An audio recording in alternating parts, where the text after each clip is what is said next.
زوجة الابن دي ما عندهاش لا ضمير ولا رحمة، مجرد جوزها ما يسافر تعامل حماها معاملة وحشة. في وقت الأكل حاطة كل الأصناف على السفرة، وللأسف بتقدم لحماها طبق فيه لقمة عيش وشوية توم. الحما بص على الأكل كده وشايف الأكل اللي على السفرة وما قدرش يتكلم، بس كان متضايق من جواه. ابنها الصغير صعب عليه جده جدا، فأخد الطبق اللي هي حطت له فيه الأكل وراح يديه لجده. فأمه زعقت فيه وقالت له الأكل ده بيضر جدك، ده أكلك أنت. فالطفل ما قدرش يتكلم لكن كان متضايق.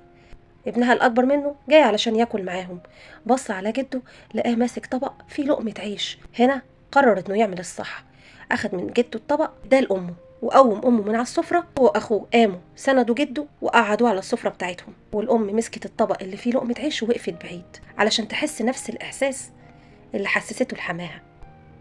هنا الأولاد ادوا لأمهم درس لا يمكن تنساه، إن لازم يبقى عندها ضمير ولازم يبقى عندها رحمة.